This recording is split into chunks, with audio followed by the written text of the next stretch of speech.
마르쿠스의 박해. 마르쿠스는 제국의 도덕적 생활과 물질적 번영에 큰 관심을 가졌습니다. 그는 그리스도인들의 윤리가 그가 좋아하는 스토아주의와 조화되지 않기 때문에 자신이 바라는 목적과 정면 충돌하게 된다는 것을 느꼈습니다. 그리스도인들은 공식적인 국가 종교를 반대하고 로마인들과 야만인들을 그리스도인들이 아니라는 이유로 꼭 같게 보았습니다. 이 때문에 마르쿠스는 리옹에서 그리스도의 교회에 대한 무자비한 박해를 승인했습니다. 박해는 곧 로마 제국 전 지역으로 확대되었습니다. 그 지역의 주도적인 그리스도 교회의 변증가 유스타누스가 로마에서 참수형을 당하여 순교했습니다. 이때 있었던 카르타고의 젊은 남녀의 순교에 대한 다음 이야기가 전해 내려오고 있습니다. 카르타고의 6 순교자는 그리스도인이란 사실을 고백했습니다. 이들은 주 카이사르에게 신으로 경배하는 것을 거절했습니다. 그런 거로 이들을 참수형에 처했습니다. 이때 법정은 물을 끼얹듯 고요했습니다. 그때 청중 스피라투스가 하는 말을 들었습니다. 하나님 감사합니다. 나르칠루스가 미소를 띠고 그의 형제 자매를 돌아보면서 말했습니다. 친구 순교자들이여, 우리는 오늘 낙원에 있게 될 것이요 하나님께 찬양을 드립시다. septimius의 박해. 황제 septimius는 군 지휘자로 193년에 군대에 의해 황제로 선언되었습니다.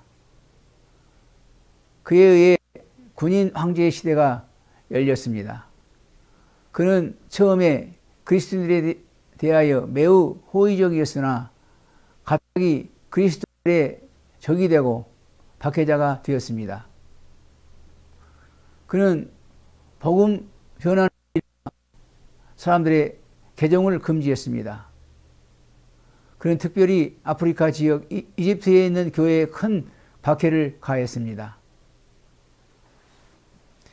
오늘의 프랑스 땅인 골 지방의 리옹에서도 큰 박해가 일어나 봉사하던 목사 이레니우스가 순교했습니다. 막시무스의 박해.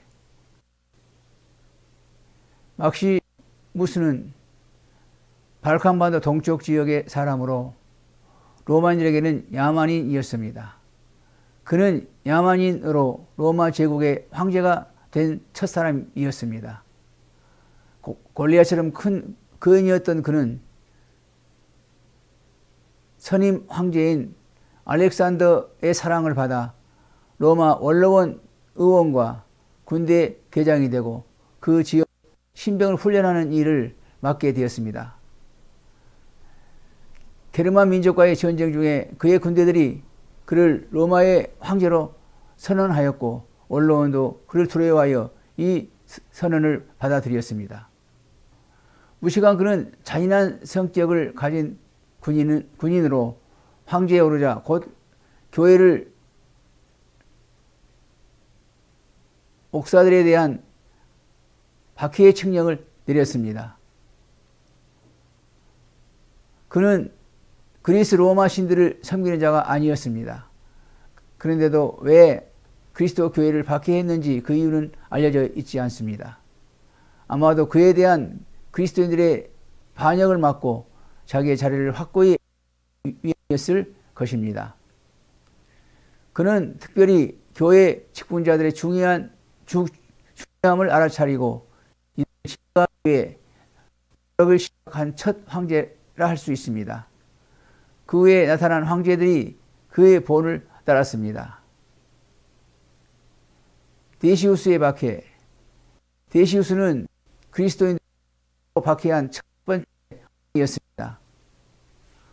그의 박해는 250년 정월에 로마 교회 목사 파피아누스의 사역을 시작했습니다. 그는 제국의 모든 시민이 황제 제국의 신들에게 제물을 드렸다는 증명을 가지도록 칙령을 내렸습니다. 많은 그들의 믿음을 지키고 사형을 당했습니다. 250년의 알렉산드리아의 목사 오리게네스가 옥에 갇혀 무서운 고난을 겪었습니다. 데시우스에 대한 교회 박해는 253년에 그가 고수족과의 전쟁에서 죽임을 당함으로 끝나게 되었습니다. 발레리아누스의 박해. 황제 발레리아누스 처음에 교회에 대하여 상당히 온건한 태도를 보였습니다. 그러나 257년에 그리스도인들을 죽이지 않고 그리스도는 교회의 확산을 막기 위한 노력을 하기 시작했습니다. 그는 목사들과 탁월한 신자들을 추방하고 신자들의 재산을 몰수하며 예배를 위한 모임을 못하게 했습니다. 이런 조처로 성공을 거두지 못하자 모든 목사와 드러난 신자들을 사형에 처하도록 명령을 내렸습니다. 특별히 카프리아누스는 수사학 교사이며 이름난 대학자였습니다. 258년 9월 13일 아침에 군대에게 잡혀 카르타고 총독 앞에 끌려가게 되었습니다. 총독이 말했습니다. 내가 사악한 무리의 목사 카프리아누스냐, 신성한 황제에게서 신들에게 제물을 바칠 것을 내게 명한다 라고 했습니다. 카프리아누스는 나는 제물을 바치지 못합니다 라고 대답했습니다. 너는 너 자신을 신들과 로마의 법의 원수로 만들었다. 이제 너는 너의 피로 내 죄를 갚아야 한다. 카프리아누스는 하나님 찬양을 받으소서라고 응답했습니다. 그는 가까운 들에 끌려가 참수를 당함으로 순교했습니다. 교회에 박해를 가하던 자들의 비참한 죽음이 많은 사람에게 큰 인상을 남기게 되었습니다. 이제 그리스도 교회의 적이 하늘 하나님의 적이라는 확신을 많은 사람이 갖게 되었습니다. 발레리아누스의 비극 후 40년 동안 교회 평화의 시대가 열리게 되고 교회가 번영의 때를 맞게 되었습니다. 40년 동안 제국의 대부분의 도시에 아름답고 장엄한 교회당이 서게 되고 개종자들이 교회로 모여들었습니다. 285년에 황제에 오른 디오클라티누스의 아내와 딸 발레리아노 또 그리스도인이 되었습니다. 상당수 그리스도인들이 제국의 여러 지역과 군대의 높은 직책을 갖기도 했습니다. 하지만 이런 오랫동안의 외적인 평화와 번영이 교회의 유익을 가져오지 못했습니다. 믿음과 사랑은 식어지고 자만과 야망이 스며들었습니다. 40여 년의